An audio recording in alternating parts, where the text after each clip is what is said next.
Halo Sobat KPR, kali ini kita akan masuk di segmen Tanya Aja Dulu. Nah, ini ada pertanyaan, pada saat dia minta dokumen ke pihak bank, ternyata dia diminta untuk ngajuin surat permohonan. Nah, surat permohonan bentuknya kayak gimana, isinya apa? Nah, ini yang akan kita bahas di video kali ini. Kalau bicara secara layanan bank, sebenarnya secara standar itu sudah banyak ya format-format yang ya kalau kita mau narik uang, kita mau setor uang, itu kan semua kan udah ada tuh format-format formnya gitu. Pada saat kita ngajuin KPR pun kan juga udah ada formulirnya gitu.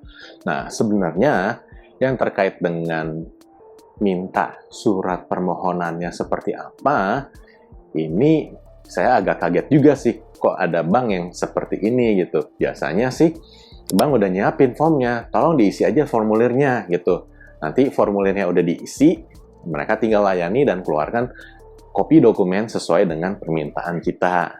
Nah, cuma kalau kebetulan ada bank yang dia minta surat permohonan, terus dia nggak ngasih petunjuk sama sekali. Ini surat permohonannya isinya mesti apa, mintanya apa, dan bagaimana bentuknya. Nah, ini kan yang jadi bikin sakit kepala ya buat teman-teman ya.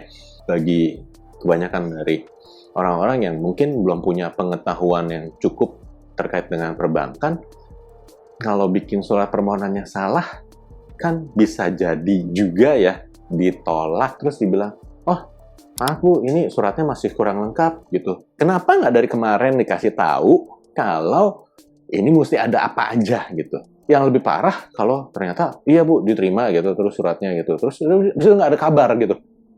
Terus pas kita nanyain lagi dikasih tahu, oh surat permohonannya belum sesuai Bu. Nah itu kalau ketemu yang kayak begitu itu bikin kita gondok, bikin kita kesel, emosian. Kok saya berasa kayak lagi ngikutin ujian nasional ya?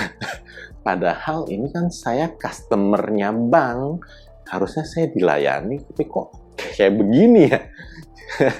Bikin suratnya jadi tebak-tebakan. Nah, kita masuk ke dalam format surat gitu. Format surat standar ya. Yang paling pertama itu biasa ada tempat dan tanggal surat itu dibuat. Lalu yang kedua, itu harus ada ditujukan kepada siapa. Nah, ini bisa beda-beda masing-masing bank, termasuk bagian yang penting. Kenapa? Karena kalau salah tujuan, misalnya bilang ditujukannya ke bagian kredit konsumer. Nah, yang judulnya kredit konsumer itu banyak gitu. Nggak cuma KPR, tapi termasuk KTA atau kredit tanpa agunan. Nah, ini udah beda bagian nih di bank. Nah, kalau sampai surat kita nyasar, ya jelas dong, apa yang kita mau mohonkan, kita mau minta, ini nggak bakalan kita dapat. Nah, jangan sampai ini kejadian. Jadi, bagian yang ditujukan ke siapa, wajib ditanyakan ke pihak banknya. Oke, saya buat surat permohonan. Ya, ditujukannya ke siapa ya? Saya nggak bisa ngasih penjelasan di sini. Kenapa? Karena nama bagian tersebut antar bank bisa beda-beda gitu. Tapi umumnya mungkin judulnya bisa ke bagian administrasi kredit atau ke bagian dokumentasi kredit gitu. Tapi pastikan lagi ya, mesti cek sama banknya. Karena balik lagi, kalau suratnya salah alamat, nggak nyampe-nyampe, nggak diproses-proses, ya teman-teman nggak dapat juga tuh kopi dokumen. Padahal mungkin dalam hati udah, wah saya udah mau floating nih, waduh deg-degan gitu, udah, wah saya mau ngajuin take over nih. Nih, minta dokumen, kopi dokumennya ternyata susah banget gitu. Jangan sampai ya kejadian seperti itu. Oke, kita lanjut lagi ke bagian berikutnya dari surat tersebut. Setelah kita menulis ditujukan ke siapa, ya standar lah dengan hormat gitu. Nah, kita buka dengan pembukaan bersama ini, saya yang bertanda tangan di bawah ini, titik 2. Nama. Nah, cantumkan nama lengkap teman-teman ya. Yang berikutnya, cantumkan NIK, nomor induk kependudukan. Yang berikutnya, kalau teman-teman tahu, cantumkan nomor rekening pinjaman KPR. Nah, ini udah spesifik. Jadi, udah jelas nih, ini yang minta dokumen siapa orangnya, namanya siapa, customer yang mana, rekeningnya udah jelas, rekening KPR-nya.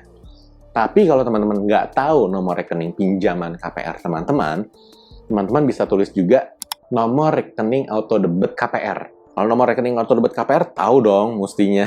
Kan tiap bulan mesti nyetor ke sono. Kalau nggak disetor, nanti banknya ngedebet untuk pembayaran KPR-nya dari mana? Cantumkan juga di bagian bawahnya untuk fasilitas KPR atas nama siapa. Jangan lupa, ini penting juga KPR atas nama siapa. Karena kadang kan kita suami istri gitu, ini ngajuinnya atas nama suami, kadang-kadang ada atas nama istri juga. Nah, ini kalau kebalik-balik namanya, pihak banknya juga bingung, dan mereka nggak bisa disalahin. Oke, kita lanjut ke bagian berikutnya. Kita sambung dengan kalimat, dengan ini nyatakan memohon untuk bisa diberikan kopi dokumen sebagai berikut. Yang pertama, kopi dokumen sertifikat, kopi AJB, kopi perjanjian kredit, kopi IMB, kopi PBB, termasuk kopi APHT-nya juga kalau perlu. Disampaikan saja tuh di situ. Kita minta dokumen apa aja kopinya. Kita tinggal tutup. Mohon kiranya dapat dibantu diserahkan kopi dokumen tersebut ke saya dalam waktu secepatnya. Terima kasih. Gitu. Nah, terus tanda tangan, hormat saya, tanda tangan, nama jelas. Dan yang ini nih, langkah berikutnya nih. Jangan sampai lupa bikin kopinya. Jadi bikin fotokopinya. Pada saat diserahkan ke pihak bank, fotokopinya serahkan juga, minta tolong ditulis tanda terima, tanggal berapa, oleh siapa, nama jelas. Nah, kalau amit-amit dokumennya keselip, nah kan teman-teman bisa sampaikan, ini saya waktu itu udah minta, suratnya udah saya sampaikan, tanggal sekian, diterima oleh siapa. Nah, itu tanda terima, jangan sampai kelewatan.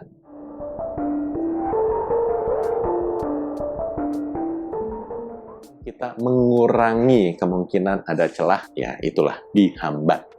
Gitu. Karena biasanya memang pihak bank udah agak was-was kalau orang sudah minta kopi dokumen. Karena kemungkinan besar lunas. Entah itu kopi dokumennya dipakai untuk dia jual propertinya, atau dia take over KPR. Yang mau dihambatkan kalau dia untuk take over KPR. Tergantung seberapa kuat tekadnya dia untuk take over KPR. Kalau udah dikerjain di awal kayak begitu nih, dikerjain ya maksudnya.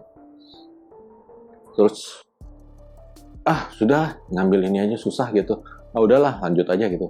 Ya itu kan beruntung ya banknya.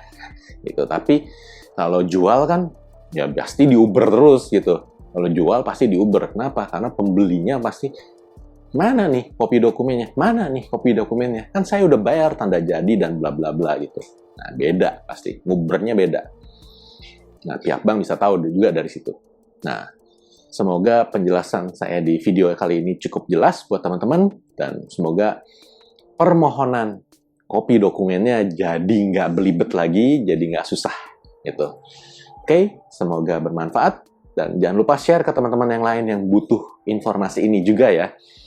Walaupun informasi ini terkesan sederhana, tapi ini penting.